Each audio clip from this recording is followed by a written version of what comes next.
नासिक से बड़ी राजनीतिक खबर सामने आ रही है। शिवसेना ठाकरे गुट से नाराजगी की अफवाहों को पार्टी ने सिरे से खारिज कर दिया है।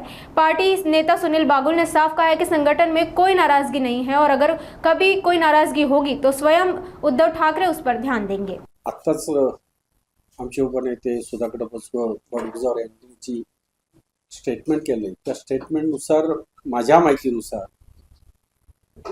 जिल्हा प्रमुख असताना ज्या त्यांच्या मुलावर आणि त्यांच्यावर वैयक्तिक ज्या कारवाया झाल्या होत्या त्यामुळे ते डिस्टर्ब झालेले होते आणि डिस्टर्ब झाल्यानंतर त्यांनी माननीय उद्धवजी ठाकरे आणि संजयजी राऊत यांना जाऊन त्यांनी स्वतःहून सांगितलं की साहेब सध्या नाशिकची परिस्थिती खराब आहे आणि मी सध्या डिस्टर्ब आहे, तर माझ्या जागेवर कोणाला तरी सध्या तात्पुरता नेमणूक करण्यात यावं। आणि त्यांच्या विनंतीनुसारच माननीय उद्धवजी ठाकरे यांनी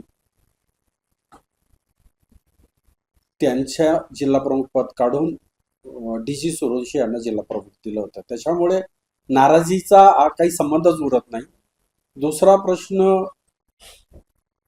विलास शिंदे किंवा इतर काही लोक नाराज आहे असं तुम्ही विचारता, तर माझ्या माहितीनुसार असं काही नाहीये।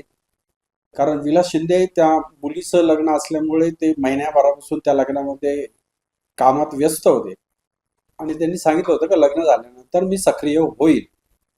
तर माझ्या मताने आता काल लग्न झालेले ते सक्रिय होतील आणि त्यामुळे शिवसेनेमध्ये अशा पद्धतीची कोणतीही नाराजी नाही असं मला वाटतं।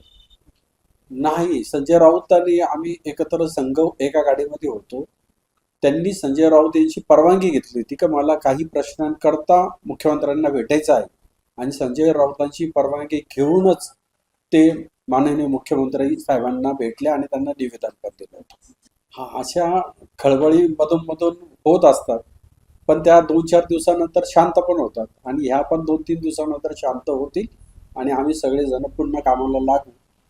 आणि आता निवडणुका लागलेल्या आहेत, त्या दृष्टिकोनातून आम्ही सर्व कामाला सुरुवात केलेली आहे। अशा पद्धतीचं नाराजी असेल तर माननीय उद्धवजी ठाकरे हे स्वतः आता वैयक्तिक लक्ष घालतात आणि ते जे नाराज असतील त्यांना वरती बोलून पण घेतील, त्यांच्याशी चर्चा करतील आणि कुठे काय अडचण आहे ती दूर पण करतील।